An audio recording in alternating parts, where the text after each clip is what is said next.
નમસ્કાર મિત્રો, LD high school Sachin સુરતથી હું નેહા સેલર આપ સૌનું હાર્દિક સ્વાગત કરું છું.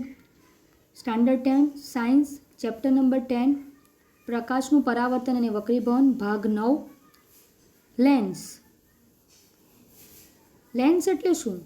તો એક અથવા બંને સપાટીઓ વક્ર હોય એવા વક્ર સપાટી ધરાવતા પારદર્શક માધ્યમને લેન્સ કહેવામાં આવે છે.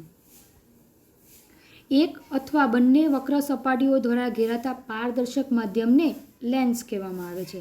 આકૃતિમાં આપણે જોઈ શકીએ છીએ કે એક સપાટી કોઈકની વક્ર છે, કોઈ લેન્સની બંને સપાટીઓ વક્ર છે. જેની વાત કરીએ આપણે લેન્સના પ્રકારની. દ્વિબહિર્ગોળ લેન્સ, જે લેન્સની બંને સપાટીઓ બહારની તરફ વળેલી હોય તેને દ્વિબહિર્ગોળ લેન્સ અથવા તો બહિર્ગોળ લેન્સ કહેવામાં આવે છે. આકૃતિમાં આપણે જોઈ શકીએ છીએ તેની કિનારીની સાપેક્ષે મધ્યમાં જાડો હોય છે. આ લેન્સ તેની કિનારીની સાપેક્ષે મધ્યમાં તેની જાડાઈ વધારે હોય છે. બહિર્ગોળ લેન્સ પ્રકાશના કિરણોને આકૃતિમાં દર્શાવ્યા મુજબ અભિસૃત કરે છે.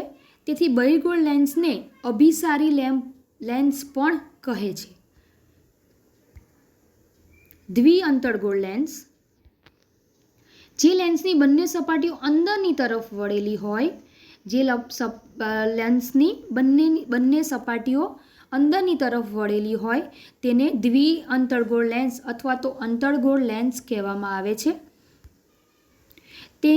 તેની કિનારીની સાપેક્ષે મધ્યમાં પાતળો હોય છે, એટલે કે કિનારી તરફે એ વધારે પહોળો હોય છે જ્યારે મધ્યમાં પાતળો હોય છે.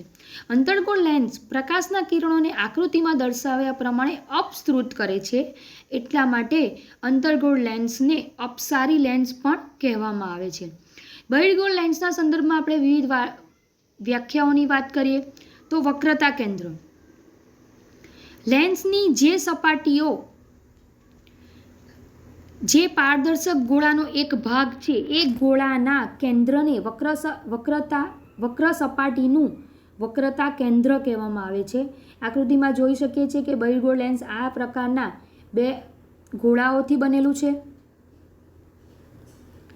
આ ગોળાઓથી બનેલું છે તો એ લેન્સને બે વક્ર સપાટી હોય છે અને એક ગોળાનું જે કેન્દ્ર છે એ કેન્દ્રને વક્ર સપાટીનું વક્રતા કેન્દ્ર કહેવામાં આવે છે.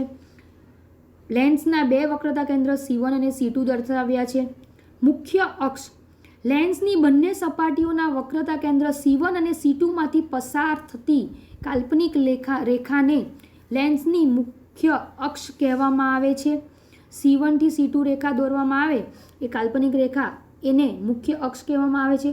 પ્રકાશીય કેન્દ્ર અથવા તો ઓપ્ટિકલ સેન્ટર લેન્સના મુખ્ય અક્ષ પર આવેલ લેન્સના મધ્ય કેન્દ્રને લેન્સનું પ્રકાશીય કેન્દ્ર કહેવામાં આવે છે, જેને O વડે દર્શાવવામાં આવ્યું છે. પ્રકાશીય કેન્દ્ર. લેન્સનું મુખ વક્રાકાર લેન્સની વર્તુળાકાર કિનારીના અસરકારક વ્યાસને લેન્સનું મુખ કહેવામાં આવે છે.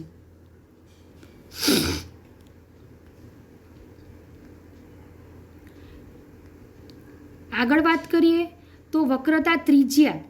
બહિર્ગોળ લેન્સની જે વક્ર સપાટી જે પારદર્શક ગોળાનો એક ભાગ છે એ ગોળાની ત્રિજ્યાને લેન્સની વક્રતા ત્રિજ્યા કહેવામાં આવે છે. તેને કેપિટલ R વડે દર્શાવવામાં આવે છે. લેન્સને બે વક્રતા ત્રિજ્યાઓ R1 અને R2 હોય છે. મુખ્ય કેન્દ્ર બહિર્ગોળ લેન્સ પર તેના મુખ્ય અક્ષને સમાંતર આપાત થતા પ્રકાશના કિરણો લેન્સ દ્વારા વક્રીભવન પામી લેન્સની મુખ્ય અક્ષ પરના જે બિંદુએ કેન્દ્રિત થતા હોય તેને મુખ્ય કેન્દ્ર F કહેવામાં આવે છે. લેન્સને બે મુખ્ય કેન્દ્રો હોય છે, F1 અને F2. કેન્દ્ર લંબાઈ લેન્સના પ્રકાશીય કેન્દ્ર O અને મુખ્ય કેન્દ્ર F વચ્ચેના અંતરને લેન્સની કેન્દ્ર લંબાઈ કહેવામાં આવે છે. તેને સ્મોલ f વડે દર્શાવવામાં આવે છે. લેન્સની બે કેન્દ્ર લંબાઈ F1 અને F2 હોય છે. આભાર.